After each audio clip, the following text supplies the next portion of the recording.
Então, o nosso café sempre tem dado um café de pique 1, que fala, né? Que é a bebida dura, que é o café de maior qualidade. Isso aí eu descobri hoje também, viu? Eu não imaginava que o café tinha essa característica. Pra cá, vem pra cá. Montamos nosso quadro de estudos aqui pra gente falar um pouquinho. Falamos da produção lá, do dia a dia, de como funciona na prática, mas agora a gente precisa entender um pouquinho da parte da gestão, né, Gui? Né? A gente tá tirando do secador, que já é o café que já tá seco, né? Porém, um dos principais erros, as falhas, tá aqui, ó. Custo indireto. Então vale muito a pena fazer o esqueletamento. Hoje em dia a gente trabalha mais ou menos com 50% da propriedade produzindo e os outros 50% esqueletado, entendeu?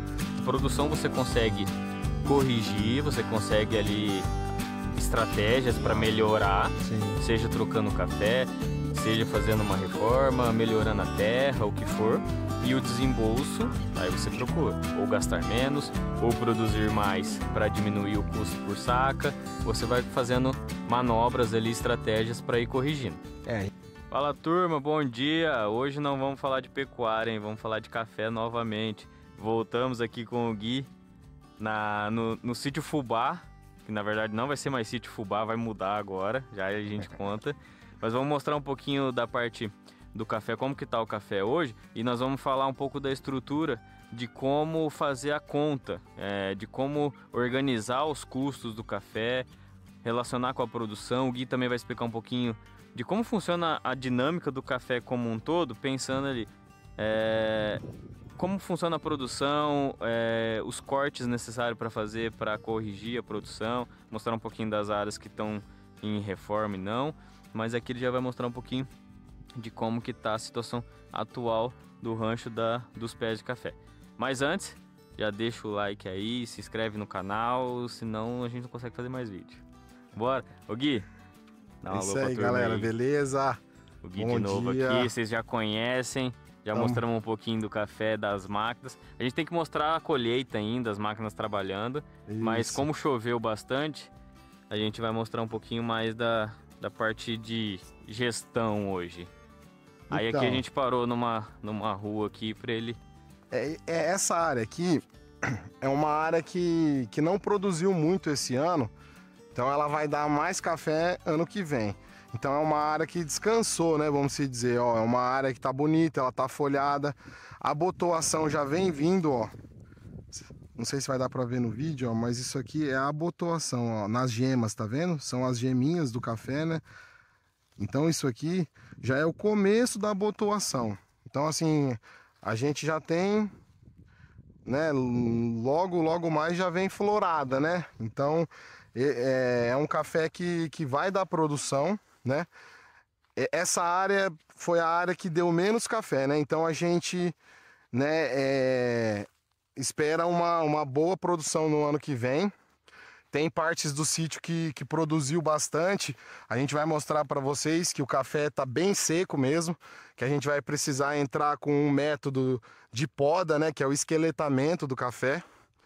Que daí a gente, como já é uma área que não vai produzir no próximo ano, o que a gente faz? A gente faz a poda, né, o esqueletamento, que é a corta das ramas, né? Ele vai ficar um café mais pelado, vamos se dizer. E o que acontece? No ano que vem não tem produção, mas no outro, como a gente corta, vem uma rama, ela vai crescer bastante, então ela vai vir uma rama bem grande, né? Que ela vai encher de café mesmo. Então você pula um ano, mas para você ter uma vantagem daqui 2 anos, que é uma alta produção, uma carga bem boa mesmo. Isso aí eu descobri hoje também, viu? Eu não imaginava que o café tinha essa característica, que você tem uma alta produção em alguns momentos, que o pé carrega demais, aí você precisa fazer esses ajustes. Mas por isso que é preciso ficar atento a esses detalhes, porque senão você vai esperar a produção gigante num ano, vai esperar que vai ter a mesma produção no ano seguinte e você acaba esperando algo que não vai acontecer. Você se planeja para ter uma receita com base nessa produção e acaba não tendo, e custo, caixa, vai tudo embora, né? Ó a botuação vindo, ó que bonito, gente. Ó os botões do café. Acho que dá pra ver no vídeo. Dá. Aqui, ó. Vamos ver o sol pegando aqui. Então, isso já é os botões saindo, gente. É o começo do grão, né? Que ele vem, primeiro ele é um botão que cresce, se forma, para depois ele abrir, virar uma flor que seca, né? É esse processo bonito, né, de acompanhar. É o que, né? Então, assim, é um processo muito interessante, né? A natureza Demorado, mas é interessante. demorado, né? Então, assim, vocês viram a mudinha de café novinha. Então, olha, para ela se tornar um pé desse, um pé viçoso, ó, como um pé saudável desse, olha, entendeu? É um caminho longo e o custo é alto hoje, né? Então, assim, Calma que custo nós vamos falar depois. a gente tem que tomar cuidado, né? O que o Léo vem sempre falando, né? Que a gente tem que ficar atento ao custo, né, de produção, porque é basicamente o que a gente precisa tá esperto, né, dentro da propriedade. É uma empresa, a empresa precisa ter resultado, então você tem que saber seu custo, sua produção, seu resultado de faturamento e seu lucro. Senão a gente fica no escuro, né? Aí não dá para trabalhar assim. Ô, galera, uma coisa interessante na lavoura de café há muito tempo né, o pessoal antigo acreditava que precisava manter limpo a lavoura, né? Não deixar mato. E isso aí é uma bobagem, porque na verdade o café estando limpo, ele não segura a umidade. Então, assim, sofre muito com a seca. E o mato na rua de café, ele é bom para o café. Inclusive, a gente agora, encerrando a colheita, o primeiro manejo que a gente vai ter é plantar a braquiária no meio da rua de café, né? A gente dá um espacinho mais ou menos, né? Do pé assim, ó, né? Aqui. Então, nessa faixa aqui, né? Nesse meio, a gente vai fazer o plantio da braquiária, tá? Por quê? É muito importante fazer esse plantio. O que acontece? Hoje a gente trabalha com roçadeiras ecológicas, né? Que são roçadeiras que jogam a palhada no tronco do café. Então a gente vai plantar essa grama para ter o auxílio de segurar a umidade. A própria raiz da braquiária já ajuda, já faz essa função do enraizamento, que daí chega mais umidade. E usando a roçadeira ecológica, a gente consegue trabalhar na roçada jogando a palha no tronco de café. Já tem uma roçadeira que faz esse serviço. O que acontece? Mantém uma palhada no tronco e que segura a umidade. Então, em vez do pé ficar exposto assim, com a terra exposta, ele vai fazer uma cama debaixo do pé de café que vai ajudar essa raiz buscar a umidade. É muito interessante. É mesmo, para quem não está muito acostumado com café, mas está acostumado com lavoura, vamos pensar assim, é a mesma questão de proteção que a palhada faz entre os cultivos. Quando você tem lá, plantou a soja, depois vai plantar o milho, nesse período que ela fica sem a produção, a importância de ter a palhada para manter matéria orgânica, para manter toda a parte de estrutura do solo, para o próximo plantio ele ter mais qualidade. E aqui no café é a mesma ideia. Ó a botuação, gente. Isso aqui são mudas mais jovens, né? Que a gente, igual eu havia falado, né? Nós perdemos, né? Um pouco de café na seca também, né? Desses anos e foi feito replantas, né? Ó, mudas muito viçosas, bonitas e que vão dar café ano que vem. Vão, né? Olha aqui a rama dela, tá vendo? Lá do começo até o final vai dar café, ó. Daqui até aqui vai carregar de café. Ó, muita gente não sabe, mas o café, depois que ele sai do pé, ele tem que passar por um processo de secagem. Depois dele seco, ele passa por um processo de limpar o café, né? Que a gente fala beneficiar o café. Que daí tem que sair toda a casca do café, né? Pode ver aqui, ó. Ó, ele tem uma casca, depois tem outra casca, ó, para depois chegar no grão, ó. Se eu não me engano, são 3 cascas, ó. E só esse grãozinho aqui, ó, que é o café que vai chegar na sua xícara. Que daí ainda vai ser torrado. E ainda tem que ser torrado e moído, né? Então pode ver, desse grão grande, ó, o que sobra depois ainda, né? É pouco, vamos se dizer, né? Ó, um grãozinho depois, ó, como é pequeno. Esse é o grãozinho que a gente vê. Ó, vira ele, que daí dá pra ver. O pessoal acostumado. Aí, ó. É que esse ficou meio amassado, né? Que eu tô abrindo no dedo aqui.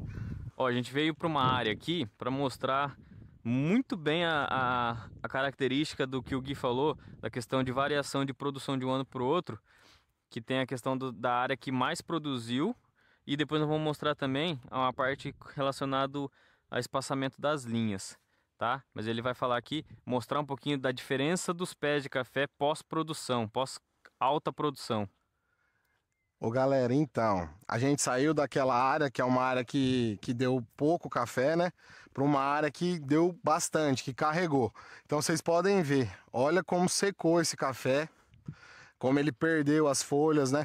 Porque a carga demanda muito do pé de café. Por mais que a gente aduba, a gente fez várias adubadas, a carga judia do pé, vamos se dizer, né? Então, assim, aí vocês podem reparar essa área já como tá uma área sentida, ó, perdeu folha, né? Praticamente sem folha nenhuma. Então, essa é uma área que a gente vai fazer o esqueletamento, né? Porque essa é uma área que, de qualquer forma, ela já não vai produzir no ano que vem. Então, não compensa a gente manter ela do jeito que tá, por conta de que até de custos, né? Porque depois ano que vem só tem alguma catação, poucos grãos e você tem custo para colher o café. Então não compensa você manter essa área do jeito que ela tá. A gente vem e faz uma poda, um esqueletamento. A gente vai cortar esses galhos, ele vai ficar menorzinho para ele vir crescendo novamente. É como se você renovasse o pé de café, vamos se dizer. Então a gente vem com uma máquina e decepa, faz um esqueletamento, que é o termo correto, né? E aí o que acontece? Nesse esqueletamento, você não, óbvio que ano que vem não tem produção, mas daí em 2027 vai vir um pé que cresceu uma rama totalmente nova, jovem, e ela vai carregar de café do início ao fim. Então você vai ter uma produção, um ápice de produção daqui 2 anos. Então vale muito a pena fazer o esqueletamento. Hoje em dia a gente trabalha mais ou menos com 50% da propriedade produzindo e os outros 50% esqueletado, entendeu? Que daí todo ano você tem uma boa produção. Em resumo, vamos dizer assim, você vai ter, né, a área produzindo no topo e a área se recuperando. Então, Exato. Cada pé de café, você vai ali para pegar uma produção média 2 anos. Então, você não pode considerar só um ano, porque senão ele vai estar em um ano muito bom, um ano muito ruim, porque vai estar nessa fase de recuperação. Então, você precisa fazer pelo menos aí 2 anos para fazer uma produção média. Exatamente. De cada área, né? Então você vai produzindo, trabalhando com 50% produzindo e 50% se recuperando para o próximo ano. Ó, e aqui outra coisa que a gente vai mostrar, que é a parte do dimensionamento, né? Do plantio, de como que era feito antigamente. Isso aqui. Muito cultural, né? Que era a visão que tinha, que eram os estudos, conceitos antigamente. E que hoje em dia mudou bastante, que é a distância entre pés. Ó, aqui então, dá pra ver bastante. O que acontece? Ó. Aqui a gente tem uma área, um café bem mais velho, sabe, gente? É um café bem mais antigo. Antigamente se plantava mais estreito, né? O espaçamento bem menor, né? Então, o que acontece? Antigamente o pessoal, né, os mais antigos, os tradicionais, eles achavam que plantando mais pés, né, você teria mais produção. Mas não é isso que acontece, porque o café vai se encontrando aqui, né? E isso não é bom. Isso aí você acaba perdendo a barra do café com o tempo. Você vai fazendo sombra também, que não é o ideal para a planta, né? A planta precisa de sol. Então aqui é um café que a gente também vai fazer o esqueletamento para cortar esse encontro de guias, né, de ramas, e Ó, dá pra ver a diferença que ele é muito mais É, fechado olha o como corredor, né? ele já tá se encontrando. Então isso aqui não é bom pro café, né? Não é esse encontro, porque vai fechando, vai fazendo sombra. Olha como tá a sombra aqui. Se ele tivesse com o espaçamento adequado, estaria pegando mais sol na planta. Então aqui já é um café que a gente Dá pra ver aqui, ó, a diferença. é bem Tudo bem que diferente. os pés estão em características diferentes, né? De tempo diferente, Sim, mas dá pra ver a questão de espaçamento. É uma linha bem mais larga do exatamente. que essa linha. E aqui facilita também o quê? A mecanização. Então a máquina trabalha melhor, sem destruir o pé, trabalha da maneira correta que tem que ser trabalhada. E aqui não é toda a área que você consegue mecanizar, então você tem que fazer uma colheita manual, todos os procedimentos mais manuais como era feito antigamente. E além de tudo, tem a questão de afetar a produção por não pegar a luminosidade ideal, Exato. não ter o espaçamento para que as ramas cresçam lateralmente e produzam mais grãos, né? Então tem que ficar atento a todos esses detalhes. Então é uma área que a gente já vai partir para uma reforma, né, gente? Porque isso aqui é um talhão que ele desce até lá embaixo. Então a gente vai vir lá de baixo reformando aos poucos, porque senão também, se a gente arranca tudo de uma vez, a gente perde muito a produção, que não é o interessante também, né? A gente tem que pensar no bolso. E hoje para você reformar café, também o custo é elevado. Então a gente vai fazendo aos pouquinhos, né, para não sentir tanto no bolso e para a gente ir adequando a nossa lavoura. Igual o Léo falou, adequando para as máquinas trabalharem, porque hoje é isso, gente, tem que trabalhar com maquinário, não tem condição de depender de mão de obra braçal, né? Então, a gente tem que ir se adequando aí. Ó, essa parte de... Vamos fazer um comparativo com a pecuária. Essa parte de reforma dessas áreas que estão com a característica pior, é a mesma coisa que na pecuária a gente faz ali uma reforma de pastagem. A gente não vai fazer nunca 50%, 70% da propriedade. Sempre ali de 15% a 20% da propriedade, para você continuar com espaço para os seus animais, continuar produzindo e ao mesmo tempo vai fazer uma renovação. Então a cada 5 anos você renova 100% da propriedade, mantendo uma certa produção e aumentando sua capacidade assim que vierem as áreas reformadas. No café é a mesma coisa. É a mesma ideia, né? Ó, chegamos na parte viu o pé e agora Aí o o café no processo. jeito. Aqui, ó, a turma aqui que fica cuidando do café. Ó, quem lembra do Sidney, nosso companheiro aqui, ó, da pecuária, do café. Tô por aqui de novo. Aí, ó, a turma. Hoje é no café. Ó, o Toninho, o Mauro. Toninho, todo mundo é no café e na pecuária aqui, né? É, Aí, ó, secador, tudo junto misturado.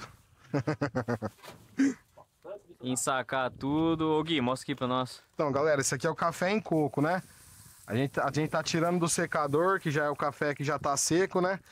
E depois ele vai passar pelo processo de limpa ainda, né? Ele vai tirar essa casca, né? E daí fica o café pronto para ir para a indústria.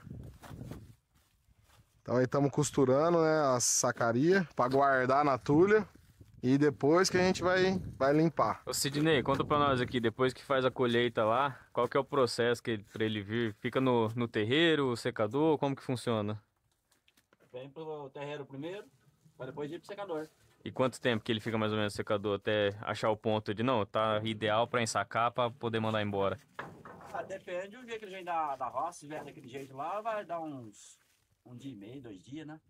Ele já veio bem sequinho da roça, né? É um café que já veio bem seco. A gente teve um pouco de dificuldade de entrar na colheita por conta do clima, né? Que não ajudou, estava chovendo muito. Então a gente atrasou a colheita. Então o café já veio seco, praticamente seco da roça, né? Então tudo depende. Se ele vem um café maduro, já demora bem mais para secar. Mas pode ver, esse café, ó, ele já tá bem seco já. Então é só uma finalização no secador mesmo. É só vamos dizer, só dar uma enxugada só. Só uma enxugadinha e... Na hora de entregar lá na cooperativa, tem algum critério que eles colocam de percentual, de umidade? Então, na cooperativa, eles vão ver eles vão analisar a questão da bebida do café, né? Se ele vai dar a bebida dura, que a gente fala. Bebida dura é o café de maior qualidade. É um café que tem poucos grãos defeituosos. Porque que acontece? Às vezes um grão que não formou, que ficou defeituoso, ele fica pretinho. Na hora que seca no secador, ele fica um grão pretinho, não fica já bonito. Então, eles olham muito isso na cooperativa, né? Eles vão ver a porcentagem desse grão, né, mais defeituoso, né? E, então, o nosso café sempre tem dado um café de pique 1, que fala, né, que é a bebida dura, que é o café de maior qualidade. Graças a Deus a gente está conseguindo manter essa qualidade, sempre pegando um preço melhor no nosso café. Top. Daqui ele vai para onde, esse café aqui? Esse daqui vai pro secador. Top. Esse aqui não precisou nem esparramar no terreiro, porque ele já está bem seco. Então a gente já fez um monte. Tava com um monte bem maior, inclusive. E aí a gente vai pondo no secador, né? Igual agora a gente tá tirando do secador para fazer o armazenamento. E depois já vamos fazer o ciclo novamente, né? E daqui ele vai embora.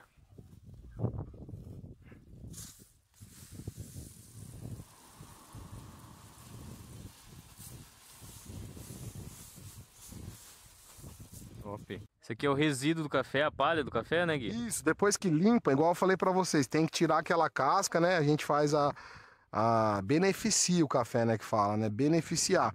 Aí isso aqui é a palha, é o que sobra, né? Então a máquina vai limpando, vem um caminhão aqui, que tem uma máquina, né, no caminhão. A gente encosta o caminhão aqui, aí vai tirando esse café em coco, vai jogando na máquina e a máquina vai processando, vai beneficiando. E isso aqui é a sobra, é a palha do café, é a palha que fica. Que é utilizado. E a gente reaproveita essa palha como adubo, né? É um adubo que a gente usa muito nas mudas novas, a gente coloca. Reaproveitamento de resíduo, então, pensando em economia e produção. Vem pra cá, vem pra cá. Montamos nosso quadro de estudos aqui, pra gente falar um pouquinho. Falamos da produção lá, do dia a dia, de como funciona na prática, mas agora a gente precisa entender um pouquinho da parte da gestão, né, Gui? Que é algo até... Nós vamos criar episódios aqui no sítio, no projeto, para estruturar isso aí, para refinar os dados que ele tem, organizar de uma melhor forma, para ele entender o que acontece dentro do sistema, mas principalmente para a gente repassar o que é importante a gente entender. Então, pensando na parte de gestão, financeiro, produtivo, o que a gente olha para o café? Então, a gente tem que olhar como a gente está produzindo e como a gente está gastando e faturando, né? Então, se a gente pegar sobre indicadores, o que a gente tem? Desembolso, então a gente vai ter tudo que a gente gasta, né? Para produzir. Então, o desembolso, aqui a gente tem duas formas de tratar. Uma é por hectare, né, Gui? Sim. Uma é por hectare. E a outra é o desembolso por saca, né? Que são, vamos dizer assim, principal indicador. O que vai refletir nisso aqui? Esse aqui, ele não muda. É aquilo que você vai gastar porque sua estrutura, o seu hectare, a sua área é a mesma. Porém, aqui a gente pode ter diferença. Se a gente não tiver a questão de produção, se tiver interferência climática, se tiver a questão da qualidade dos pés mesmo, que o Gui comentou lá. Também. Vai ter um ano que vai produzir mais, um ano que vai produzir menos e vai chegar na média. Então, isso aqui, esse desembolso por saca, ele é afetado pela produção. Então, é muito importante ter esse acompanhamento. Outra coisa que a gente vai acompanhar, que eu acabei de falar, que é a produção. Então, isso vai interferir completamente tanto no desembolso, então eu vou jogar ele para cá, e eu vou ter também em faturamento. Então, vamos dizer assim, tudo está ligado à produção. Quanto que a gente produz. Então, por que tem que acompanhar isso aqui da melhor maneira possível? Se a gente vê que a gente não está produzindo da maneira que poderia produzir, que os pés já estão mais velhos, que os pés estão fracos, não produz aquilo que tem que produzir, ou vai fazer a parte do manejo de manutenção que você estava comentando, né? Sim. Ou então partir para uma reforma. o poder de tomar decisão a partir do número de, não, esses pés aqui, eles não funcionam mais, a gente tem que fazer essa reforma igual vai fazer ali naquela área. Sim, correto. Então, é o ponto. Então, entender tudo aquilo que a gente está gastando, como a gente está produzindo e o percentual de faturamento. Faturamento é igual na pecuária, não está na nossa mão, está na mão do mercado. A gente não consegue decidir quanto que vai ser vendido. Se fosse para escolher, vamos vender a 2.000, 2.500, 3.000, cada vez era bom demais, mais né? para cima, né? Porém, não está na mão do produtor, não está na mão da fazenda. Mas a produção você consegue corrigir, você consegue ali estratégias para melhorar, Sim. seja trocando café, seja fazendo uma reforma, melhorando a terra, o que for. E o desembolso, aí você procura ou gastar menos, ou produzir mais para diminuir o custo por saca. Você vai fazendo manobras ali, estratégias para ir corrigindo. A gente pensa num manejo, né, mais barato, né? Igual eu falei da braquiária, né? Aquilo lá dá uma diferença grande e não é um custo alto, entendeu? Para você plantar uma grama ali na entrelinhas ali do café. Então é buscar alternativas, né, que gastem menos e que deem resultado, né? Exato, fazer o corte para que ele volte a produzir, né? Exato, Tem o esqueletamento também não é muito caro de se fazer, né? A gente faz com trator, tem máquina. Então, né, a gente tem que se apegar no custo baixo e o que dá resultado, né? Porque o adubo, né, em si, né, depende também, né? Às vezes tem um ano que é mais caro o adubo, né? Varia também, né? A cama de frango.